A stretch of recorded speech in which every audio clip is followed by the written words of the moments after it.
નમસ્કાર, સિંધુ ઉદય ન્યૂઝમાં આપનું સ્વાગત છે। દાહોદના લીમખેડા તાલુકાના પ્રાથમિક આરોગ્ય કેન્દ્ર પાટીબાર ખાતે કલેક્ટર યોગેશ નિર્ગુડેએ આકસ્મિક મુલાકાત લીધી। દાહોદ જિલ્લામાં લીમખેડા તાલુકાના બાંડીવાર પ્રાથમિક આરોગ્ય કેન્દ્ર ખાતે કલેક્ટર યોગેશ નિર્ગુડે દ્વારા આકસ્મિક મુલાકાત કરવામાં આવી હતી। મુલાકાત દરમિયાન કલેક્ટર યોગેશ નિર્ગુડેએ દવાઓના ઉપલબ્ધ સ્ટોક તેમજ લેબોરેટરી ટેસ્ટ વિશે માહિતી મેળવી હતી। ઉપરાંત આરોગ્ય અંગેની સેવાઓનું નિરીક્ષણ કર્યું હતું। આરોગ્ય અંગેની તમામ સેવાઓ લાભાર્થીઓને સાચા અર્થમાં મળે છે કે કેમ તેનું મૂલ્યાંકન કરવામાં આવ્યું હતું।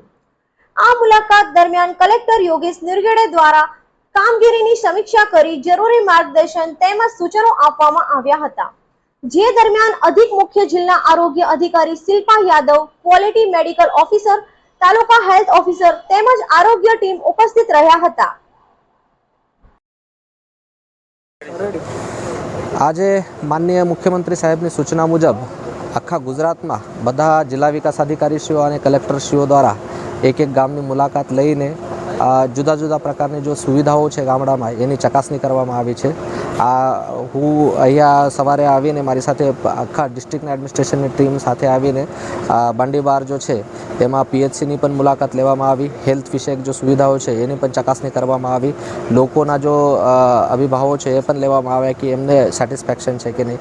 એની સાથે સાથે એફપીએસ દુકાનની પણ મુલાકાત કરવામાં આવી હતી। એમાં પણ જથ્થાનું વિતરણ બરાબર થાય છે કે નહીં, જથ્થા પૂરતા પ્રમાણમાં મળે છે કે નહીં એની પણ ચકાસણી કરવામાં આવી।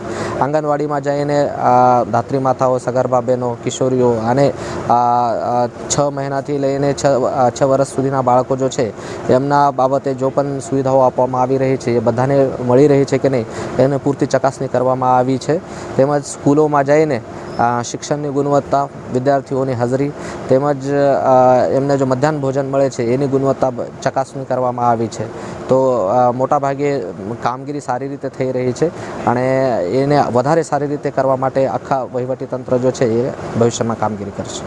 સાહેબ, ગામમાંથી કોઈ રજૂઆતો જુદા જુદા પ્રકારની મળી છે। કોઈ રોડ રસ્તાની રજૂઆત હોય, કોઈને મતલબ કોઈ ફળિયામાં જવા માટે રસ્તા નહીં હોય તો એ પણ લોકલ સ્થાનિક લોકોના મદદથી એ સોર્ટ આઉટ કરવા માટે પ્રયત્ન કર્યા છે। કોઈ દબાણો હોય તો એ નિકાલ કરવા માટે ટીડીઓ અને મામલતદારશ્રીને સૂચના આપવામાં આવેલી છે।